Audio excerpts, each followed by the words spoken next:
There are three center backs, and the middle center back always has to push out of position. And there will be space in between the right center back and the middle center back, and the left center back and the middle center back.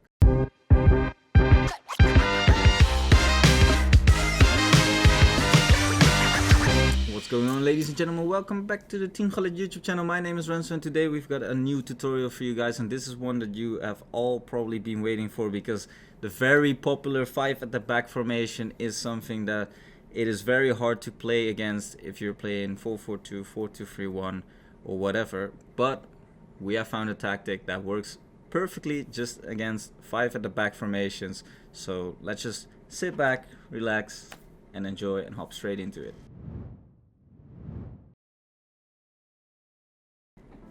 So the first option is the 4-3-1-2. This one, known as a narrow formation, is very effective against 5 at the back because of two main reasons in this tactic. We have balanced as a defensive style. It's pretty obvious that we don't want to take too much risk. The 4-3-1-2 is commonly used with press after possession loss as well. Do experiment with that if you like it, but it's mainly here about the offensive style, that is long ball. Long ball is pretty much the reason why we can counter 5 at the back, but I will show you that later. Also using one width on the offensive style.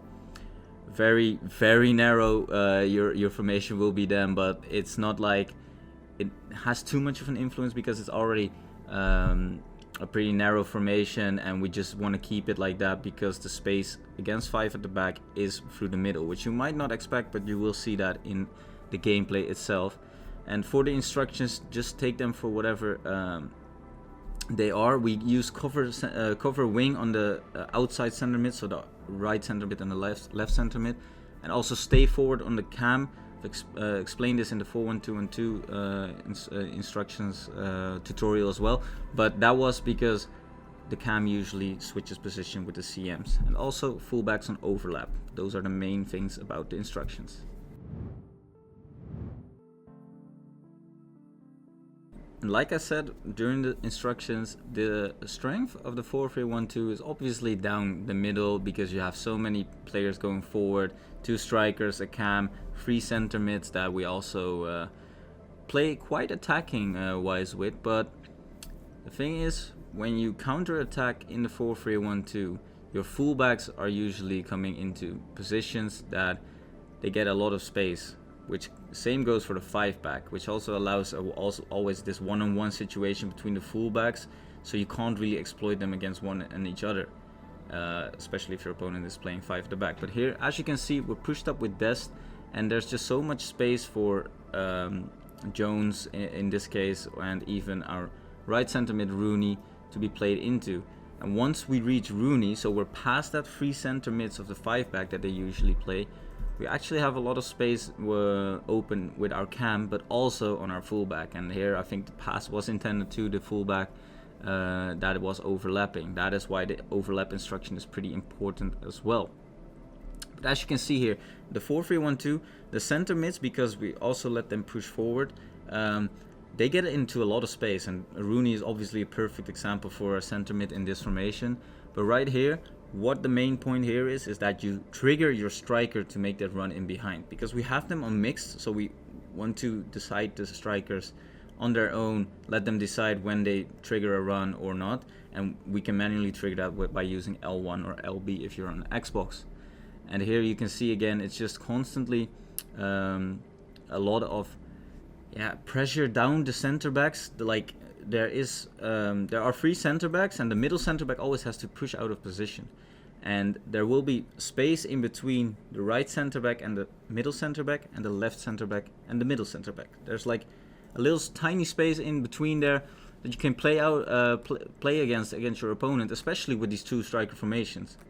It just allows us to play through balls, like you can see here, just in between those center backs, because the fullbacks are usually in the 5 back already pushed up a little bit when they were on the offensive side. Oh yeah, and I almost forgot to tell you guys that the black kit is actually the one playing the 4-3-1-2, and the white kit is actually the one that playing 5 back.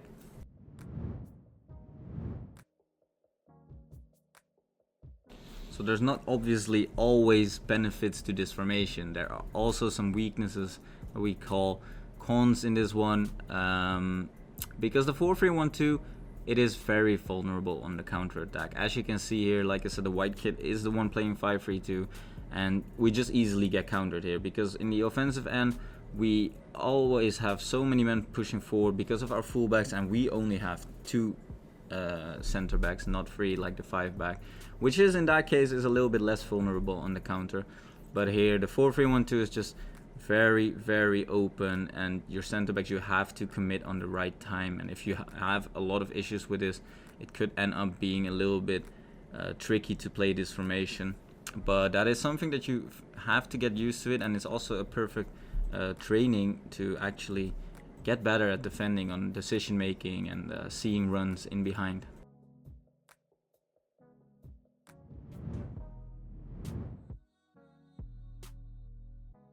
Having too much trouble defensively with the 4-3-1-2, just try out the 4-1-2-1-2, the second variation, obviously.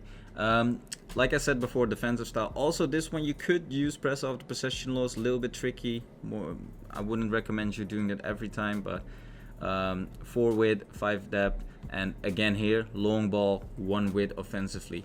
Experiment with this if you don't like the 1 width offensively.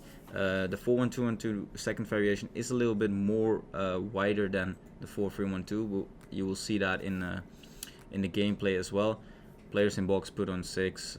We said in every tutorial about a formation that you can always put this on 5-7, maybe 4 if you are playing a bit more conservative. But also here, main instruction is the overlap and the balanced fullbacks, because we want them to be pushing forward and especially down the wing. They don't need to run inside or anything. And also here the cam stay forward is very important, because else they will switch with the right and left center mid. But also here we have, in this case, Reinier, the left center mid, on getting forward as well. And we have Rooney on balance. You can also play the RCM or LCM both on balance, and just let them decide when they do get forward.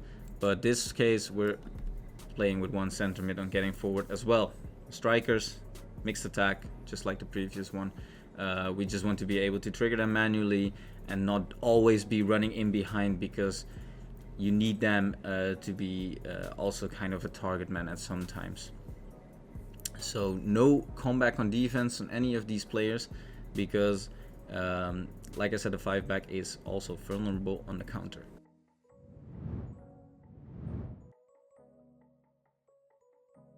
You're probably thinking, what are the exact differences between the 4-1-2-1-2 and the 4-3-1-2? Because they're both narrow formations, and they're known as the narrow type of play.